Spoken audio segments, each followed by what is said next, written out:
और इसी यही खूबसूरती है प्रजातंत्र की कि आपके बीच में, कि आपके साथ, आपके सुख दुख में शामिल रहने वाला व्यक्ति, जिसको आप पसंद करते हैं, जिसकी आपकी पसंद होती है, वो उसको आप चुनकर MP MLA बनाते हो। पर ऐसी व्यवस्थाएं बैठ जाती हैं जहां लोग थोपने का काम करते हैं। उस समय थोपने कोई चैलेंज किया है?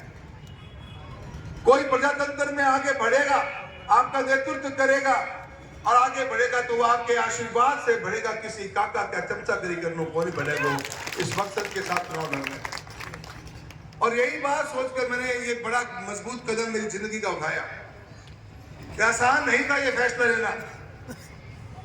बहुत सोच समझ कर सोचा इस बात को, 10 बार नहीं 50 बार सोचा कि समस्या आएंगी और बहुत ज्यादा समस्या आ सकती है, आगे भी आ सकती है। क्योंकि भाजपा में तो लोग जाता दिखे, आ तो कोई कौन दिखे, हिम्मत हारा भाड़े करी है। और सिर्फ वह बात के लिए करिए कि प्रजातंत्र जिंदा रहना चाहिए। साथियों, इसका ये मतलब ये नहीं ये चुनाव खत्म भी हो जाएगा, एक विधायक एक सांसद हम सांसद बन भी जाएंगे, पर इसका जो संदेश है वो आने वाले बहुत लंबे समय तक पड़ता है। ये मेरा मानना था, इसलिए मैंने ये मजबूती कदम उठाया। लोग परिभाषा बदलना चाहते हैं चुनावों की। लोग आपकी सोच के ऊपर सोच रहे हैं, आप समझ भी नहीं पाते कि वो क्या सोच रहे हैं। अगली बार थारो उम्मीदवार कर्नाटका वातो थे, उन वोटा गिरना पड़ता। थारी हवा पानी मिट्टी ने कोई समझ नहीं आदमी को पाता। लोगों का अहंकार, लोगों का घमंड, लोगों का इतना हावी हो जाता कि आप एक आम जनता में बैठा हुआ एक आम आदमी समझ नहीं पाता। पर प्रजातंत्र की ताकत ही यही है। और इस ताकत को बरकरार करने के लिए कोई भी कीमत चुकानी पड़े, आपका भाई हमेशा चुकाने के लिए तैयार रहेगा। इसी बात के लिए मैंने ये बात उठाई थी। मैंने 10 साल के कार्यकाल के अंदर हमेशा विकास को अपना एजेंडा बनाया। हमने बेहतरीन काम कराए। हम सिर्फ एक विचार के साथ चल रहे थे कि जिस तरह मजबूती के साथ में किसान भाइयों का बीमा का मुद्दा हो, चाहे नई रेलगाड़ियां चलानी हो, चाहे नई राष्ट्रीय राजमार्ग बनाने हो, चाहे स्कूलों में कमरे बनाने हो, गाँव में मोबाइल टावर्स खड़े करने हो, नए पोस्ट ऑफिस बैंक खोलने हो, पासपोर्ट सेवा केंद्र खोलना हो, एक वर्ल्ड क्लास सिंथेटिक ट्रैक हम चूरू में लेकर आए, चाहे वो खोलना हो। मकसद राजनीति के अंदर यही होता है कि एक सांसद और एक विधायक मुझसे बहुत पूछते हैं कि जो आप विचारधारा क्या रही है, एक विचार ऐसा जुड़े रहे उनके साथ तक आप नई विचारधारा में आए हो। मैं कहता हूँ जनता का विकास हो, जनता का भला हो, जनता के सच्चाई ईमानदारी से सेवा करो, उससे बड़ी विचारधारा धरती पे कोई नहीं होती।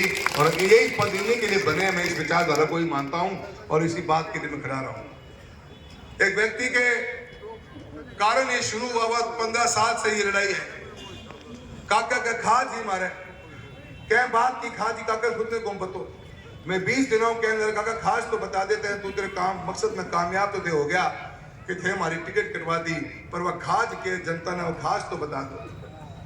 ये काका जैसे लोग जो बैठे हुए ये आज आपके भी घर में घुस गए हैं और इसका असर आपको दिखेगा आने वाले 4 साल में।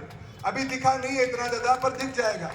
क्योंकि इन लोगों की मानसिकता हमेशा दबाने की रही है, कुचलने की रही है, डराने धमकाने की रही है। और मैं मानता हूं प्रजातंत्र के अंदर इसकी कोई जगह नहीं है। अगर ऐसा कोई व्यक्ति कर रहा है तो किसी न किसी एक को खड़ा होना पड़ेगा, इसीलिए हम खड़े हुए हैं। ये लोग आज भी इस मंशा से चुनाव लड़ रहे हैं। लोगों को ट्रांसफर करवाना, 100 बच्चों का ट्रांसफर हुआ, कोई बोलने की हिम्मत नहीं रख पाया। आज भी सरपंचों को खुलेआम डराया जाता है कि थाने 4.5 साल काटना कोनी के माइक पे बोलने की चीजा को नहीं हुआ। पर इन लोगों ने माइक से बोलकर आप लोगों तक संदेश देने का काम किया है कि हम बैठे हैं तो हम आपको डरा धमका के रखना चाहेंगे। और काका ने तो हद ही पार कर दी जब नाका खोलने की बात कर दी। लकड़ी की डीजल की गाड़ियां निकलेगी, काको कड़वाओ, यो भी भुगतान लाग रहे हैं। और देखो थे कि जमानों आगे प्रजातंत्र के अंदर 30-30 साल लोग इस प्रजातंत्र में पद लेने वाले आदमी आज खुले मंचों से यह आह्वान कर रहे हैं कि थानेदारों की गाड़ी काटनी है तो काटनी। या ना सोचिए चूरू की बात कर रहे हैं, वह चूरू लोकसभा की बात कर रहे हैं। वह थाने भी है चीज के धमकाऊंगा कि दारू की डीजल की लकड़ी काटनी गाड़ी काटनी है तो काका संपर्क करना पड़ेगा कि आप बात ने सहन कर सका आगे। यह बात सहन को नहीं होगा। ये चुनाव सिर्फ हार जीत का नहीं है, सांसद को बनाने का नहीं है, ये चुनाव उससे पार का है। सम्मान को, हमारे स्वाभिमान को बचाने का चुनाव है। इसलिए आपका भाई खड़ा हुआ है चुनाव के अंदर, और हम इसको इनको दिखा के जाएंगे कि आज हिंदुस्तान के अंदर प्रजातंत्र जिंदा है, और जनता अपना फैसला जब 19 तारीख को सुनाएगी तो काका कन काम बात नहीं पाओगे। साथियों, बहुत से मुद्दे रहे हैं। एक 400 पार का नारा दे दिया भाजपा ने, और इस 400 पार के नारे से जो भय का माहौल बना है क्षेत्र के अंदर, ये दूसरा सबसे बड़ा चिंता का विषय है। अभी हमारे साथी आपको बता रहे थे, ये 400 पार करते करते ऐसी हालत पैदा कर दी कि लोग एक अनिश्चितता के माहौल में जी रहे हैं। ये अनिश्चितता इतनी बड़ी है कि इस अनिश्चितता के साथ में हर आदमी के मन में भय बैठ गया कि 400 पार करूँ क्यों रहा हो, काम तो 272 में चाल जा, पर मानने कौन ला रहे।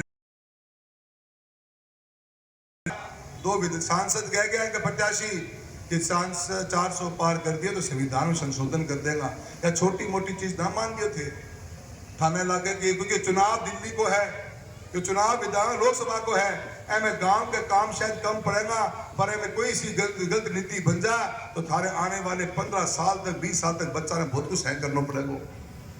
कोई बात तो नहीं कि 4 तारीख में रिजल्ट आओगे, 6 तारीख में सुबह रात में टीवी खोलोगा 9 बजे तो थाने पतो लगेगा आज से चुनाव बंद और ठेक गया। कोई सरपंच को नहीं, कोई बीडीसी को नहीं, कोई जिला परिषद पार को मतलब ये हुआ है, या भी हो सके कि थे टीवी खोलो एक दिन 9 बजे पता चले काल से आरक्षण बंद क्या करेगा भाया, क्योंकि 400 को मतलब सरकार बनाने को नहीं, 400 को मतलब ये है कि कुछ ऐसा करना जो जनता के हित में तो हो ही नहीं सकता। इसलिए चिंता का विषय है, जागना पड़ेगा। नहीं, इन्होंने बहुत बड़ी एक लड़ाई की बात कर रखी है, अपने को पता नहीं चल पा रहा कि करना क्या चाहते हैं। इसलिए हम सब ने मजबूती से साथ में एक इंडिया गठबंधन बना है। आम आदमी पार्टी से लेकर सीपीएम और आरएलपी, हनुमान भाई साहब लड़ रहे हैं चुनाव, सब ने मिलकर एक बीड़ा उठाया है, और मन तो लगन लग रहा है कि 400 करोड़ पड़ गए, पर अपना 272 पार करने की बात बन सके। जय साहब वो चालिया 25-0 चाला करती, ये आजकल 15 सीट कांग्रेस की बोलने लगी है, और चुनाव 26 में पड़ेगा उन्हें। जब इंडिया गठबंधन की 15 सीट आ जाए तो कोई बड़ी बात ना मान गए थे। तो भाइयों लोग, जो आप लोग बैठे हुए हो, कई लोगों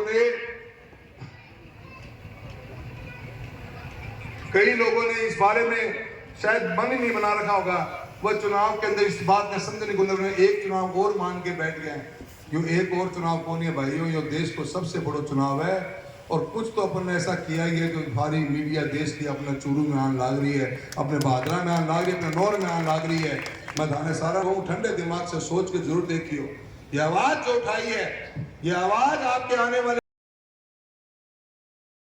एक पद की लालसा के लिए नहीं उठाई गई है। ये बहुत लोग आपको भ्रमित करने की बात करेंगे। मैं ऐसे माहौल के अंदर सबका सहयोग मांगने आया हूँ। मेरे अल्पसंख्यक भाई सब बैठे हुए, आप साथी बैठे हुए हो, सभी हमारे बहुजन समाज के लोग बैठे हुए हैं, मेरे सभी व्यापारीगण, सभी छोटे मोटे हमारे, हम जितने भी समाज 36 कौम के लोग बैठे हुए हो, मैं सबसे एक ही आह्वान करता आया हूँ, एक साफ सुथरी राजनीति करने का काम किया हमने हमेशा। भाई से कभी भाई को लड़ाया नहीं, सबको जोड़ कर चले हैं, कभी तेरी मेरी करी नहीं जिंदगी में आज तक किसी के बारे में भी। पिताश्री का साफ